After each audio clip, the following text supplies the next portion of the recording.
مساء الخير. النهاردة بقى هنعمل مع بعض تشكيلة كده حلوة من البسكوت اقتصادي. مكوناته موجودة، طعمه حلو جدا، وهقولك كمان البدايل. لو انتي بتشتغلي اونلاين تقدري تعملي كده، تبيعي كده في العلبة تشكيلة هتعجب الناس جدا، وحاجة نظيفة من البيت. او لو لولادك اعملي بقى الاشكال اللي هم بيحبوها، بيمبو، اشكال حيوانات، فراشات، دباديب، اللي انتي عايزاه، وفرحيهم في البيت. بس لو اول مرة تشوفيني، انا اسمي مادونا، وقناتي اسمها دونا كيتشن. يا رب القناة تعجبك، والفيديو تعملي له لايك وشير وتشتركي في القناة. يلا بينا بقى نشوف المقادير. معانا نص كوباية سكر بودرة، تمام، ونص كوباية سمنة. المرة دي انا حبيت اعمل البسكوت بسمنة مش بزبدة، علشان ناس كتير قالوا بديل السمنة بديل الزبدة. تقدري تعمليه بزبدة، بأي نوع سمنة طبعا انتي عايزة اللي انتي حباه. وكمان هنضربه بالمضرب اليدوي علشان ما نحتاجش اي مضرب كهرباء، علشان لو ما عندكيش في البيت تقدري تعملي بسهولة. ضربناه شوية، السمنة تكون ساقعة، تمام. ضربناه شوية لحد ما لونه الخليط لونه فتح، وبعدين زودنا بيضاية بدرجة حرارة الغرفة، وطبعا عليها رشة فانيليا، وضربناه تاني. وبعدين بزود 4 معالق زيت. طيب لو انتي عايزة تعملي بس ربع كوباية زبدة او سمنة وباقي الكمية زيت، مفيش اي مشكلة خالص، اللي انتي عايزاه اعمليه. وبعد ما ضربناهم كويس هنزود بس معلقتين 2 حليب، تمام. وقلبناهم كده كويس زي ما انتي شفتي. وبعدين هنجيب كوباية دقيق ونصفيها. لازم ننخل الدقيق كويس. ومعلقة مليانة نشا، معلقة كبيرة نشا، ونص معلقة صغيرة بيكنج باودر اللي هي خميرة الحلويات، تمام. ورشة ملح كده بين صوابعك كده على طرف المعلقة، ملح. ونبتدي ننخل المكونات معانا. وهنزود كمان كوباية دقيق الا معلقة. وهنبتدي بقى كده ايه، نقلب الخليط. قبل ما نزود الكوباية التانية ينفع نقلبه عادي بالمعلقة زي ما انتم شايفين كده بالسباتيولا، تمام. اما نزود بقى باقي الدقيق لازم بقى نبتدي نخلطهم بايدينا، مش بنعجن، احنا مجرد بنخلي الدقيق يختفي خالص، تمام.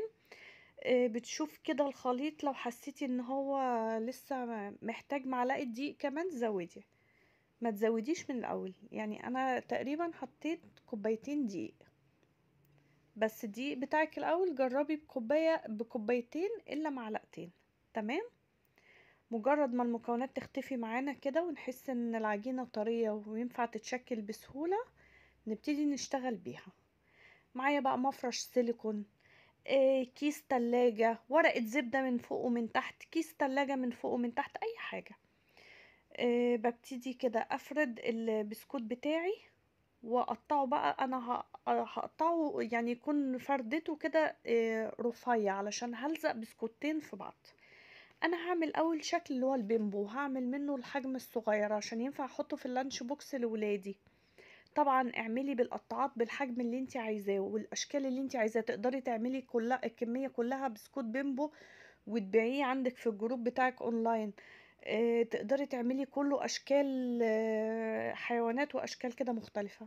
جبت صاج بقى اللي بيدخل الفرن، وحطيت ورقه زبده، وبدأت ان انا اقطع البسكوت كده. وزي ما انتم شايفين ورق يعني المفرش السيليكون بقدر اشيل منه البسكوت بسهولة. برفع كده، او الكيس البلاستيك بترفعيه كده وتسحبي البسكوتة بتاعتك. دي كده عملت كمية من البيمبو. هعمل شوية برضو من الفراشات. لو هلزق كل بسكوتين في بعض لازم تعملي العدد يبقى زوجي، تمام، عشان ال10 بسكوتات هيطلعوا معاكي 5 بعد ما يتلزقوا. كمية البسكوت ده طلعلي حوالي 65 بسكوتة او اكتر. ده شكل مثلا فيل. الولاد انبسطوا برضو بيه قوي. والفراشات والوردات والحاجات دي كان كل يوم عايزين شكل كذا وكذا، نجوم. العبي بقى بالاشكال زي ما انتي عايزة. دي حاجة لبيتك ولولادك، ولو للجروب برضو بتبيعيها اونلاين برضو هتعجب العملاء جدا، تمام. بقى حتة عجينة في الاخر بعد ما خلصت الصاج.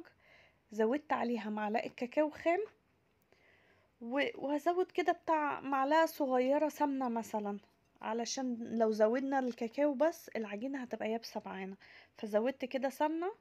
وبعدين جيت اشكله برضو حسيته ناشف سنة، فهزود له كده شوية لبن صغيرين خالص، يعني حوالي معلقة صغيرة لبن. شوفوا جيت اشكله حسيته ناشف، زودت لبن اقل من معلقة كبيرة، مجرد بس انا عايزة العجينة تبقى لينة معايا واعرف اشكله. تمام.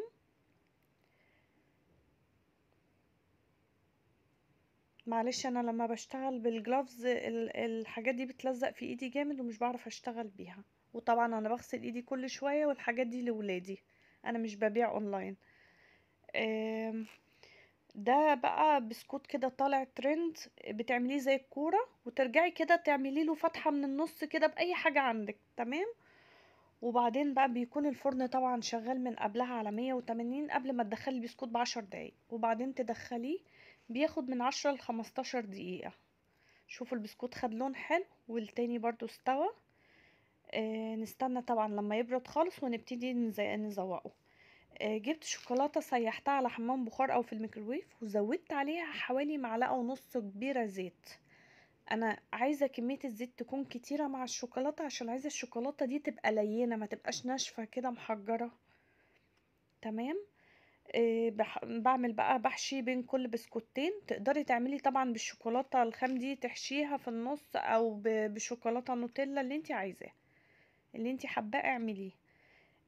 بعد ما كل بسكوتين مسكوا في بعض كويس، ببتدي انزلهم بقى في خليط الشوكولاتة، وانزل اي زيادات من عليها بالشوكة كده زي ما انتم شايفين. شوفوا عشان زودنا زيت، فالشوكولاتة كده سلسة خالص معانا في الاستخدام. اهو برضو بحشي كل اتنين مع بعض. وتقدري طبعا تخلي كل البسكوت فرداني، مش لازم تخلي كل اتنين مع بعض.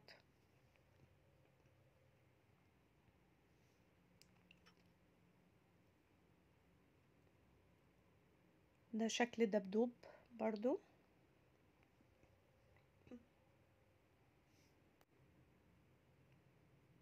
وده شكل الفيل.